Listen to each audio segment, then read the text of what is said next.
Episode start होता है तो जुयान अपनी पावर के जरिए गैंग को ठीक कर देता है। फिर फाई अपनी स्टोरी बताता है कि गैंग और फाई को पहली नज़र में ही एक दूसरे से मोहब्बत हो गई थी, क्योंकि गैंग ही वो वाहिद लड़की है जिसके साथ ये अपनी पूरी ज़िंदगी गुजार सकता है। क्योंकि अगर इसके पास वायरस फैलाने वाली पावर है, तो गैंग के पास वायरस ख़त्म करने वाली पावर है। जैसे ही गैंग ठीक होती है तो फाई अपना इनर कोड निकाल कर उसे डिस्ट्रॉय कर देता है, यानी कि खुद को ही ख़त्म कर लेता है कि एक दफ़ा मैं ही ख़त्म हो जाऊंगा तो ये वायरस पूरे टाउन से ऑटोमेटिकली ख़त्म हो जाएगा। मगर जाने से पहले इन सब से बस ये रिक्वेस्ट करता है कि गैंग को कोई नुकसान मत पहुंचाना। वो बहुत अच्छी है और बेचारा अपने आप को ख़त्म कर लेता है। जैसे ही ये जाता है गैंग की आँख खुल जाती है और वो सबसे पहले फ़ाई को ही ढूँढती है कि वो कहाँ है। ये लोग इसे बताते हैं कि फ़ाई ने इस वायरस को ठीक करने के लिए अपने आप को ही ख़त्म कर लिया। ये जानकर ये बहुत खुश होती है कि अच्छा हुआ उसने ऐसा किया, इसके ये करने से अब मैं आज़ाद हो जाऊँगी। मगर ये कहते वक़्त उसकी आँखों में दर्द नज़र आ रहा होता है, बार-बार आँसू बह रहे होते हैं। इसीलिए जीऊ कहता है कि अगर तुम इतनी खुश हो उसके चले जाने से, तो तुम रो क्यों रही हो? तब सुयान कहता है कि मुझे पता है कि ये क्यों रो रही है, क्योंकि ये डेमन ली के वश में है। जुयान कहता है कि अभी जब मैं इसे ठीक कर रहा था तो मैंने इसके कान के पीछे निशान देखा। वही निशान जब डेमन ली लोगों को अपने वश में करता है तो उन पर छोड़ता है। मगर डेमन ली ने गैंग के अंदर ईविल एनर्जी डाली हुई होती है, जिससे वो पूरी नेगेटिव और ईविल हो जाती है। ये बात जुयान को तब पता चलती है जब वो गैंग के अंदर से उसकी डाली हुई ईविल एनर्जी बाहर निकाल देता है। जब वो डेमन ली के वश से बाहर आती है तब उसे याद आता है कि असल में हुआ क्या था। असल में इसको फ़ाई से मोहब्बत हो जाती है और जब फ़ाई की वजह से काफ़ी लोग बीमार पड़ने लगते हैं और जब बैन की मास्टर उसे गिरफ्तार करने के लिए आती है, तो वो सिर्फ़ फ़ाई को ही गिरफ्तार करने के लिए आती है, गैंग को नहीं। मगर वो गैंग की होती है जो कि फ़ाई के साथ कैद होने का कहती है कि फ़ाई बहुत इनोसेंट है, उसका इरादा लोगों को नुकसान पहुँचाना नहीं था। और खुद कहती है कि मुझे फ़ाई के साथ इसी टाउन के इसी घर में कैद कर दो, जब तक मैं उसकी ईविल पावर ख़त्म नहीं कर देती या इस अवाम को ठीक नहीं कर देती, मैं उसके साथ यहीं कैद रहूँगी। तो वैन की मास्टर मान जाती है और इन दोनों को एक साथ कैद कर देती है। गैंग बहुत खुश होती है इसके साथ रहते हुए, मगर ये बात वो फ़ाई को नहीं बताती कि वो अपनी मर्ज़ी से इसके साथ यहाँ कैद है और बस वायरस ठीक करने का इलाज ढूँढती रहती है। ऐसे ही काफ़ी साल बीत जाते हैं कि ये बोर भी होने लगती है एक ही जगह बैठे-बैठे। मगर फ़ाई के लिए अपनी खुशियों की कुर्बानी देने के लिए भी तैयार होती है कि कोई बात नहीं, ये मेरे साथ यहाँ खुश है, तो मैं ज़िंदगी भर इसके साथ यहाँ रह सकती हूँ। सब कुछ अच्छा चल रहा होता है, एक-दूसरे के साथ खुश होते हैं ये लोग कि अचानक से डेमन ली की नज़र इन दोनों पर पड़ जाती है और वो आ जाता है गैंग को अपने वश में करने के लिए, सिर्फ़ अपने मकसद के लिए। और गैंग के अंदर अपनी ईविल एनर्जी डाल देता है ताकि उसकी अच्छाई नफ़रत में बदल जाए कि वो उसकी वजह से यहाँ कैद है और वैन की मास्टर के खिलाफ भी उसे भड़काता है कि भले ही वो क्वीन क्यों ना हो मगर है तो वो इंसान ही ना, तो वो डेमन्स का दर्द कहाँ समझेगी। इसीलिए गैंग को क्वीन से भी नफरत होने लग जाती है और वो अपने आप को क्वीन बनाने के चक्करों में लग जाती है। फिर जब गैंग का वश खत्म होता है तो वो रिग्रेट करने लगती है कि मैंने ये सब क्या कर दिया। मैंने भाई के साथ कितनी बदतमीज़ी से बात की, उसको कितना बुरा भला कहा। इस बात पर ये रोने लगती है कि मैं उसे कभी बता ही नहीं पाई कि वो मेरे लिए कितना इम्पोर्टेंट है। तो ये देखकर वैन कहने लगती है कि डेमन ली को कैद करने का फिर फ़ायदा ही क्या है जब वो अंदर बैठकर भी इतने सारे कारनामे अंजाम दे रहा है। मगर ज़ुयान कहता है कि नहीं, उसके लिए ये सब करना इतना आसान भी नहीं है। क्योंकि जितनी बार वो लोगों को अपने वश में करेगा और उनके अंदर अपनी ईविल पावर डालेगा और अगर मैंने वो पावर पकड़ ली और ख़त्म कर दी, तो उसे बहुत नुकसान पहुँचेगा। और ऐसा ही होता है। जैसे ही गैंग का वश ख़त्म होता है, तो डेमन ली की तबीयत ख़राब हो जाती है। अब इतने में क्या होता है, इन सब की तबीयतें ख़राब होने लगती हैं और इन्हें पता चलता है कि अभी तक इनके अंदर से वायरस ख़त्म ही नहीं हुआ होता। ये लोग हैरान हो जाते हैं कि फ़ाई ने तो अपने आप को ख़त्म कर लिया, तो उसका वायरस तो ख़त्म हो जाना चाहिए था। मगर गैंग कहती है कि इससे कोई फ़र्क नहीं पड़ता कि फ़ाई हो या नहीं हो। एक दफ़ा उसका वायरस लग गया, तो वो निकलना मुश्किल है, जब तक कि उसका एंटीडोट ना बना लिया जाए। और गैंग कहती है कि आज तक वो एंटीडोट में पूरा ही नहीं कर पाई, क्योंकि एक इंग्रेडिएंट है जो कि उसमें मिसिंग है और इसे नहीं समझ आ रहा होता कि वो इंग्रेडिएंट क्या है और इसमें इसे क्या डालना चाहिए। मगर जीयू कहता है कि मैं ट्राई करता हूँ, मैं कोशिश करता हूँ एंटीडोट बनाने की। इतने में वैन इन दोनों के बीच में बैठी होती है और उसकी तबीयत ख़राब हो रही होती है। तो ज़ुयान फ़ौरन उसका सर अपने कंधे पर रखने की कोशिश करने लगता है, मगर ज़ाओ उसे रोक देता है, जिससे साफ नज़र आ रहा होता है कि ज़ाओ जेलस हो रहा है क्योंकि वो इस वैन को पसंद करता है। इतने में ही ज़ाओ उन्हें उस पॉइज़नस सुई के बारे में बताता है जो कि उस मास्क वाले विलन ने और इस गैंग ने भी चुबाई थी। ये सुई का नाम सुनते ही वैन फ़ौरन चौंकती है और कहती है कि ये पॉइजनस सुई तो चेंगबू कैंप वालों ने काफ़ी टाइम पहले बनाई थी। वो इनका सीक्रेट हथियार था, जिससे इन्हें ये पता चल जाता है कि चेंगबू कैंप वाले डेमन ली के साथ मिले हुए हैं। ये लोग जब पुरानी बातों पे नज़र डालते हैं तो इन्हें कंफर्म हो जाता है कि चेंगबू कैंप वाले ही इनका काम खराब करने में सबसे आगे होते थे। और ये लोग इस बात पर भी नज़र डालते हैं कि डेमन ली को जुयान का इनर कोर क्यों चाहिए। अब जियो जो है वो काफ़ी अच्छा डॉक्टर होता है और दवाई बनाना और मेडिसिन्स बनाने वाले कामों में ये बहुत एक्सपर्ट होता है। इसीलिए वो एक इंग्रेडिएंट जो कि गैंग को समझ नहीं आ रहा था, वो इसे समझ आ जाता है। असल में गैंग के घर में एक पेड़ होता है जो कि काफ़ी सालों से सूखा हुआ है और इसी के पत्ते ही वो इंग्रेडिएंट होते हैं जो कि उस एंटीडोट को कंप्लीट करेंगे। तो ये दोनों इस पेड़ के पत्ते उगाने की कोशिश कर रहे होते हैं कि अचानक जीव का खून जब इस पेड़ को लगता है तो पत्ते उगने लगते हैं।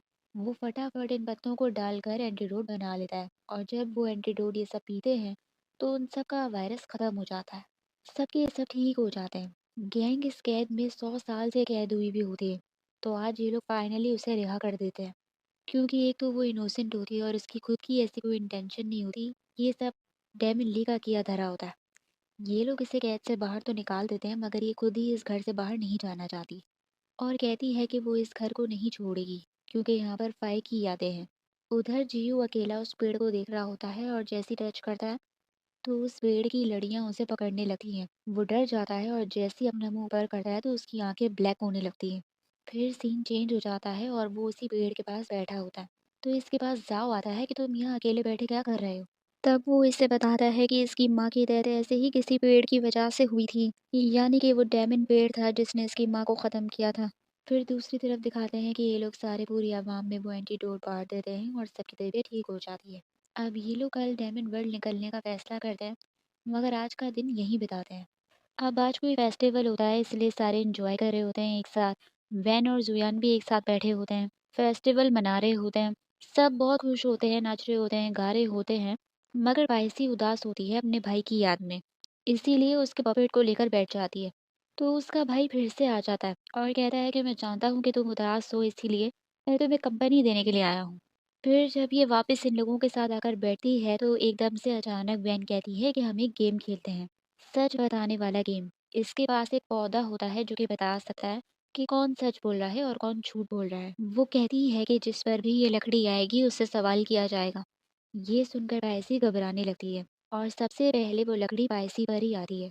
तो वैन अचानक उससे सवाल करने लगती है कि बताओ तुम चेंगबू कैम की स्पाई तो नहीं हो कि उनके लिए काम करती हो। वो शॉक हो जाती है। वैन बताती है कि हमारे डायमंड हंटर का जो मैनेजर है जिसका नाम है सीतू, उसने हमें एक लेटर भिजवाया है जिसमें लिखा है कि हम में से कोई चैंगबू कैंप का जासूस है, क्योंकि हम क्या कर रहे हैं, क्या करने वाले हैं, हमारी प्लानिंग्स क्या है, ये सब चैंगबू कैंप को पहले ही पता चल जाती हैं, जो हमने किसी को बताई ही नहीं होती हमारे अलावा। जिसका मतलब साफ है कि हम में से कोई जासूस है उनका। वैन पाइसी से कहती है कि हम में से सबसे ज्यादा सस्पिशियस तुम ही हो। एक तो तुम पहले चेंगबू कैंप के साथ ही काम करती थी, दूसरा हमें डायमंड वर्ल्ड जाने से तुमने ही यिंकी को डिस्ट्रैक्ट किया। तुमने हमें जाओ को भी बचाने के लिए नहीं जाने दिया। वो उसको इसके सारे शक की पॉइंट्स गिनवा रही होती है मगर पायसी मना कर देती है कि नहीं, मैं जासूस नहीं हूँ उनकी। ये सुनकर पौधा जो है वो मुड़ने लगता है, क्योंकि अगर पौधा मुड़ेगा तो समझ जाओ कि सामने वाला झूठ बोल रहा है। जैसे ही पौधा मुड़ता है इन सबकी हालतें खराब होने लगती हैं कि पायसी झूठ बोल रही है। इसका मतलब है यही जासूस है। मगर एकदम से पायसी जब उनसे पौधा छीन कर मोड़ती है तो वो टूटकर बिखर जाता है, जिससे ये पता चल जाता है कि ये पौधा कोई लाई डिटेक्टर नहीं होता, बल्कि ये सब इन लोगों ने पायसी से सच उगलवाने के लिए नाटक किया होता है। पौधे को मोड़ वहां से ये जाओ रहा होता है, क्योंकि लेटर मिलने के बाद इन्हें पता लगाना होता है कि असल जासूस कौन है हम में से। तो सिर्फ वैन और जाओ मिलकर ये प्लान बनाते हैं, क्योंकि इन्हें पता होता है कि हम दोनों तो नहीं हैं जासूस, इसीलिए बाकियों को टेस्ट कर रहे होते हैं। मगर पायसी तेज होती है, वो उनकी चाल को समझ आती है और अपने आप को बचा लेती है। तो वह पायसी के बाद ये लोग एक एक करके सब पे शक करना शुरू कर देते हैं और उनसे सवालात करने लगते हैं। जुयान पर भी करते हैं मगर जुयान कहता है कि अरे भाई, विलन तो खुद मेरे इनर कोर के पीछे पड़े हैं और मैंने तुम लोगों के साथ मिलके कितने सारे केस सॉल्व किए। अगर मैं जासूस होता तो केस सॉल्व होने ही ना देता। इसीलिए शक अब जी और यिंगी पर आ जाता है। यिंगी भी इन लोगों को क्लियर कर देते हैं कि भाई मैं जासूस वासूस नहीं हूँ। तो अब इनकी नज़रें जियो पर जाने लगती हैं। जियो तो पहले ही थोड़ा सा घबरा रहा होता है अपने आप को सही साबित करने की कोशिश करता है, मगर बातों ही बातों में कहता है कि मेरी माँ काफ़ी बीमार थी, तो उनको ठीक करने की मेडिसिन्स ढूँढने के चक्कर में मैं डॉक्टर बना और मेडिसिन्स की तलाश करता रहा। ये बात वैन पकड़ लेती है और कहती है कि कहीं यही रीज़न तो नहीं है तुम्हारा चैंगबू कैम के साथ मिलने का? क्योंकि वो काफ़ी सालों से डेमन्स को पकड़ते आ रहे हैं, तो उनके पास तो कई तरह की मेडिसिन्स होंगी जो तुम्हारी माँ को ठीक कर सकती हैं। इसीलिए मेडिसिन के बदले तुम उनके जासूस बन गए। पायसी फौरन कहने लगती है कि ये सब बहस करने का कोई फ़ायदा नहीं है। अगर ये चैंगबू गैंग का मेंबर होगा तो मेरी तरह इसके भी हाथ पर ये स्नेक का टैटू होगा। ये लोग इसे इसका हाथ दिखाने को कहते हैं तो ये नहीं दिखाता और घबराने लगता है और भागकर जाओ के पीछे छुप जाता है, जिससे शक और इसकी तरफ जाने लगता है कि ये अपना हाथ छुपा क्यों रहा है।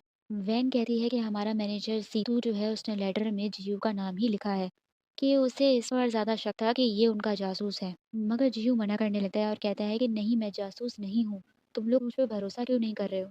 सब उसे उसका हाथ चेक कराने को कह रहे होते हैं, मगर इसका साथ सिर्फ यंगी देता है। मगर इससे ये साबित नहीं हो जाता कि ये जासूस है और ये जासूस कभी हो ही नहीं सकता।